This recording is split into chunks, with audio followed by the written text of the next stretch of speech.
Hi, మన constitution వెనుకల మరొక వ్యక్తి గురించి ఈరోజు తెలుసుకోబోతున్నాం.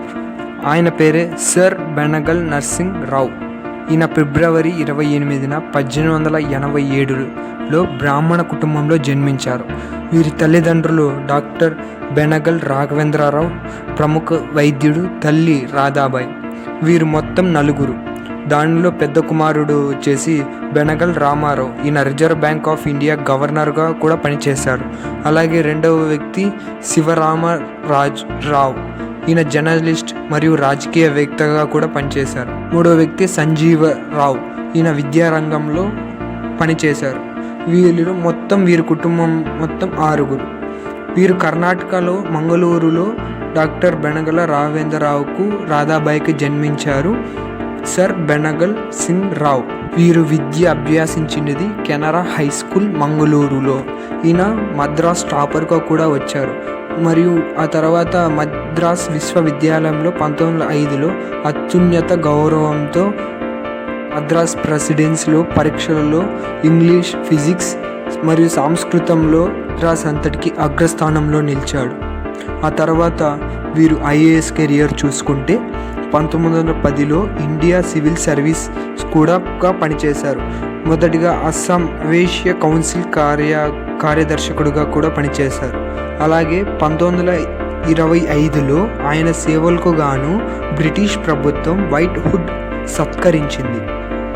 ఆ తర్వాత న్యాయ వ్యవస్థలో కూడా పనిచేశారు. 1939లో కలకత్తా బెంగాల్ హైకోర్టు న్యాయమూర్తిగా నియమితులయ్యారు.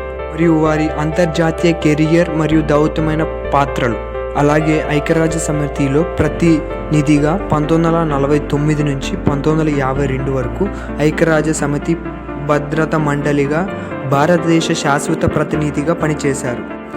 పరిశోధనలు మరియు సమన్వయం. ప్రపంచ వివిధ దేశాల రాజ్యాంగాలు అధ్యయనం చేసి భారత పరిస్థితుల అనుగుణంగా రాజ్యాంగాన్ని రూపొందించారు. ఆంగ్లేయులకి భారతీయులకు మధ్య అనుసంధానంగా కూడా వ్యవహరించాడు. అంబేద్కర్ మద్దతుతో బిఎన్ రావు రూపొందించిన ముసాయిదా ప్రతినిధిగా పరిశీలించి బాధ్యతలు. అంబేద్కర్ నేతృత్వంలో డ్రాఫ్టింగ్ కమిటీ చైర్మన్గా కూడా పనిచేశారు. రాజ్యాంగ నిర్మాణం పట్ల 2 ఏళ్ల 11 నెలల 17 రోజులు చేపట్టిన బిఎన్ రావు 1949లో అక్టోబర్ 1న రాజ్యాంగ సభ నుంచి నిష్క్రమించి ఐక్యరాజ్య సమితిగా భారతీయ ప్రతినిధిగా వెళ్లారు. బిఎన్ రావు రాజ్యాంగ నిర్మాణానికి తెర వెనుక నిపుణుడుగా మరియు ఎన్నో చేశాడు. ఈయన ముసాయిదా కమిటీ మెంబర్గా కూడా ఉన్నాడు. అంబేద్కర్ బృందం చర్చించి రూపొందించాడు. అంబేద్కర్ కూడా ఒక సమయంలో చెప్తాడు, నేను ఈ రాజ్యాంగాన్ని తయారు చేసింది నేను కాదు, బిఎన్ రావు అని చెప్పాడు. జమ్మూ అండ్ కాశ్మీర్ ప్రధానమంత్రి దగ్గర కూడా మంత్రిగా కూడా పనిచేశారు 1944 నుంచి 1945 వరకు. మహారాజ్ హరి సింగ్ నియమించిన ఆయన రాజ్యాంగ వ్యవహారం నిర్వహిస్తూ పరిశీలనాత్మకంగా సంస్కరించుతూ వాళ్ళిద్దరి మధ్య విభేదాలు రావడం వల్ల 1945లో రాజీనామా చేశారు. సర్ బెనగల్ రావు 1952 నుంచి 1953 వరకు అంతర్జాతీయ న్యాయ వ్యవస్థలో కూడా పనిచేశారు.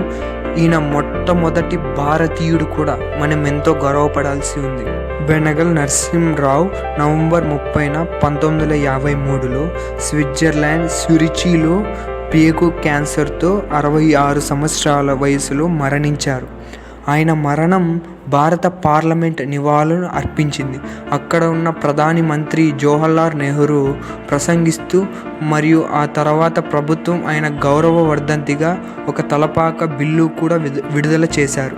బిఎన్ రావు జయంతి పురస్కరించుకుంటూ ఫిబ్రవరి 26న ఇండియన్ పోస్ట్ పైసల్ తలపాకగా బిల్లును విడుదల చేసి భారత రాజ్యాంగాన్ని రూపొందించిన కీలక పాత్ర పోషించాడని న్యాయ నిపుణుడిగా మరియు రాజ్యాంగ సలహాదారుడుగా పోస్ట్లో ఉంది.